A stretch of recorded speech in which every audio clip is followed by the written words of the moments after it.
Oh no. Logan went out to the night races this weekend, made one lap on his 25 KTM 125 XC, and on his second lap,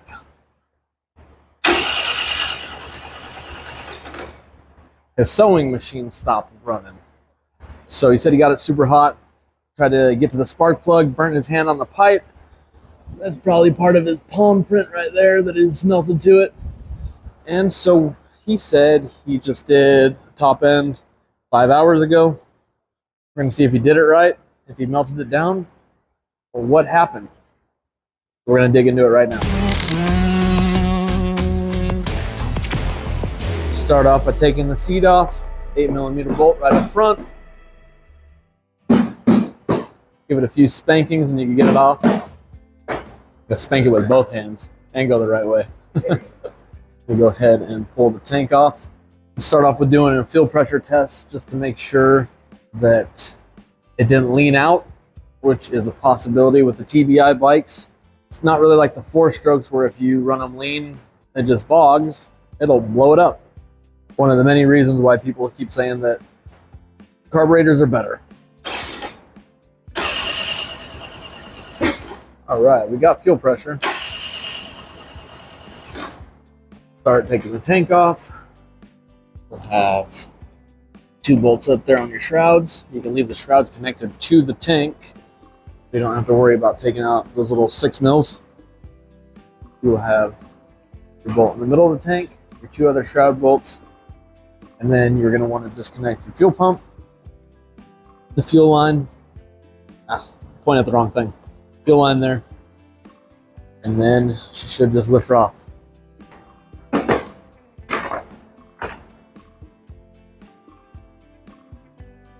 All right, now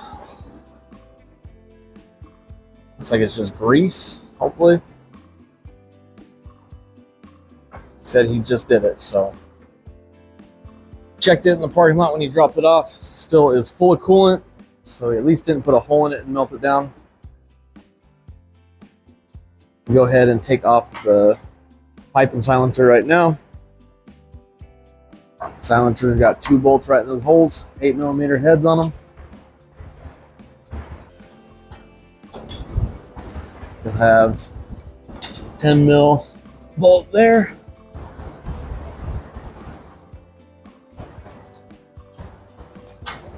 $10mm bolt right here.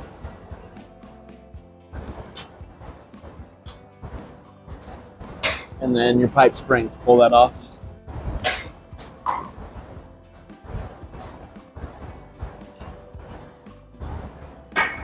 And you get to pull off the whole exhaust system.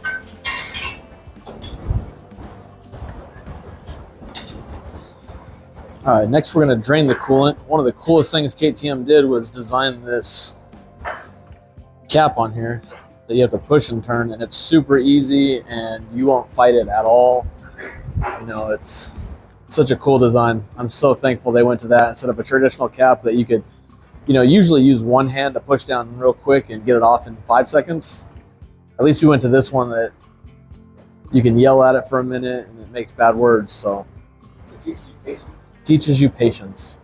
If you want to work on dirt bikes, you need patience. So next we're going to drain the coolant out. You're going to be looking for the one that has the copper. It doesn't have a copper on it no more, but it's got an arrow pointed at it. So it's usually just the bottom one. Just spill it everywhere. All right.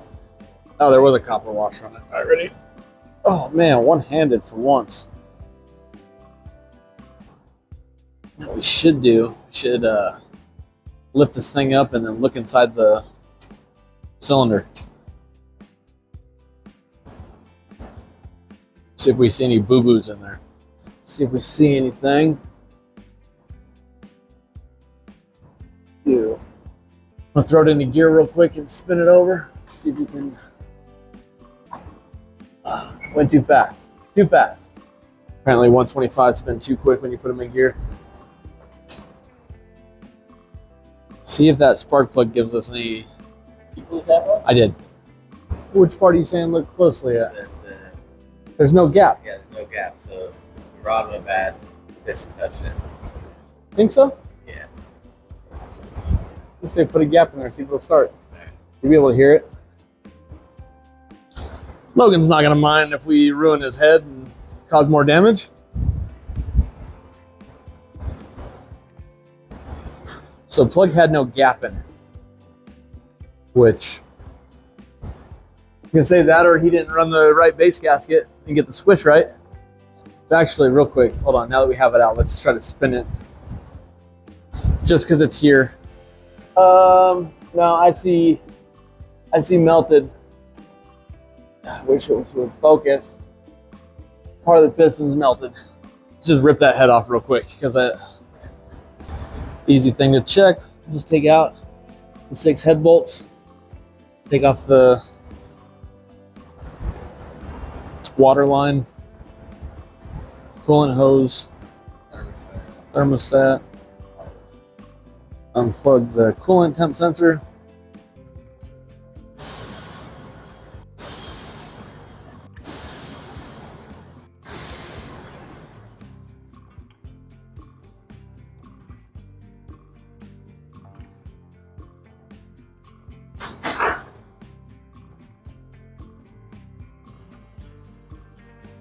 Oh no.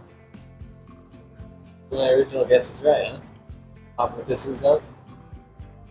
I mean, there's still pieces in there. Maybe the backside. If there was put some light on it, a hole in the backside of it. See if it destroyed the cylinder or not. Which I'm gonna say, yeah. Oof. It goes too quick. It's too fast. So We just gotta pull the cylinder off anyways. So now that we got the damage, now that we can see the damage, pull the engine mounts off and pull the cylinder. So it's got an electronic power valve. Don't have to worry about anything really. It's pretty straightforward on just pulling it out. It's just more when it goes back together, which you kind of got to watch out, but still nothing crazy to stress. It's not rocket surgery.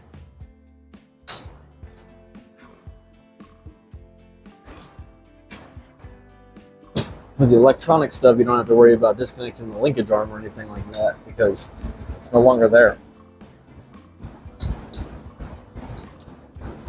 Cool thing is they give you enough room to work on these things in the frame.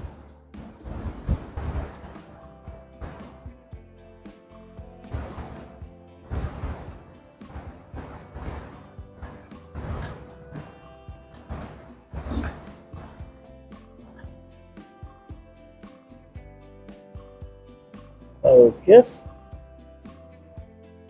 Yeah, there's some pieces that went kaboom. Oh. Good news, it looks like he put both circlips in the right way.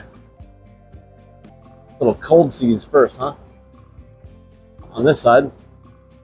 not seeing that. These are definitely gouges. That could have came later. Yeah. Look in here. It does not. Did you feel any gouges in the cylinder?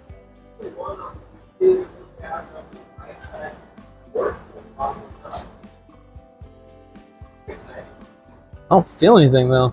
Yeah, only place I see something. Ah, there's a little one right there, dang it. I don't know if that'll hone itself out. Feels like it's a little too deep.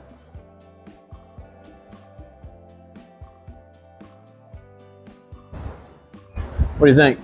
Pull the engine? Huh? Pull the engine, split them cases? Kind of have to. Oh, we do not know what's going on down there. This would be a tissue.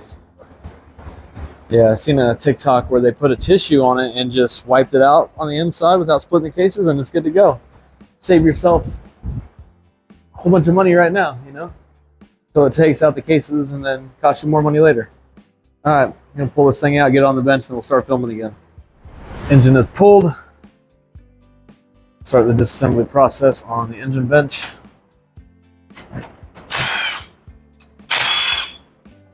Make sure there's nothing silly with the impeller. Everything looks good in there, so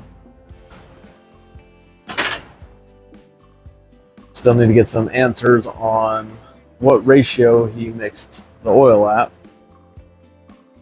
If you notice, it says left, meaning it's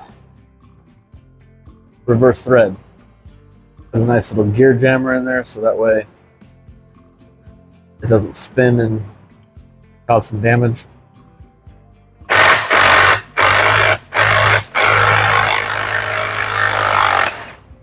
I've seen guys who don't know that it's reverse threaded, and they just impact that thing until it is.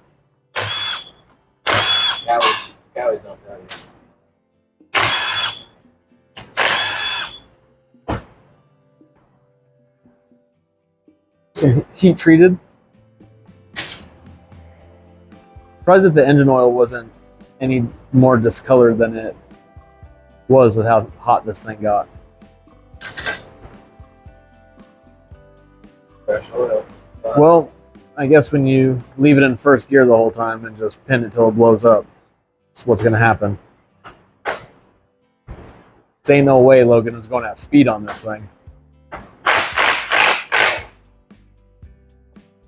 And if you haven't caught on that most of these guys are our friends and we trash talk them, and you think we're being serious, then I hope it hurts your feelings. It's not very sportsmanlike. Shut up.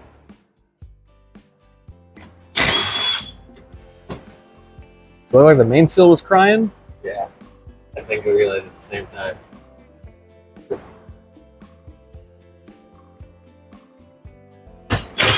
Which if you're new to two strokes, if that seal goes out, it makes it really lean. And then when stuff's really lean, it goes really fast until it doesn't. Really lean, and your top of your piston goes away. So, could be that. But a lot of times we see if that seal goes out, it actually ruins the main bearing that's directly right behind there. That's what I'm guessing too. And that's what we're guessing. We'll see if the cage is together. If it's still together, then we at least need to get it all out anyways, because if any of that metal is down in the bottom end, as soon as you start it with a new piston and cylinder in there, you can do the exact same thing again with stuff bouncing around.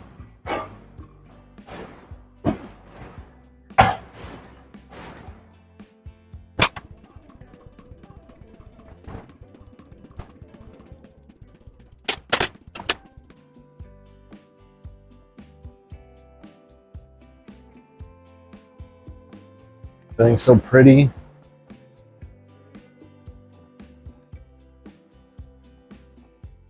Cage broke at all?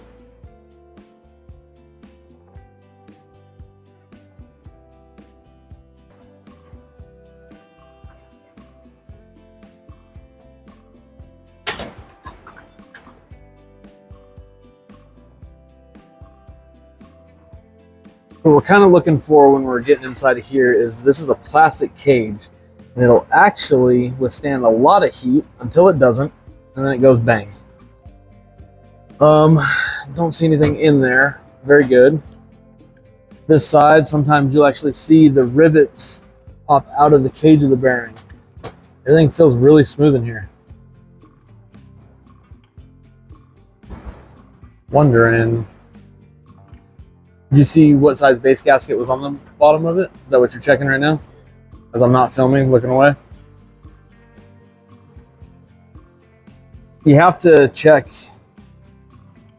on the European ones the deck height of the piston going up through the cylinder and make sure it's not protruding out of the top of it. The gasket he put in there is a .40, which isn't too bad. Some guys will just put the thinnest one in there, won't run any race gas or anything like it, and then it just detonates till it just explodes. But if you don't have the decking tool, you're usually safe. If you measure the old one, you can just put the same size gasket out of the kit, and then you kind of run that error of, you know, at least it's that same one if you don't have the tools. Okay, cleanup time.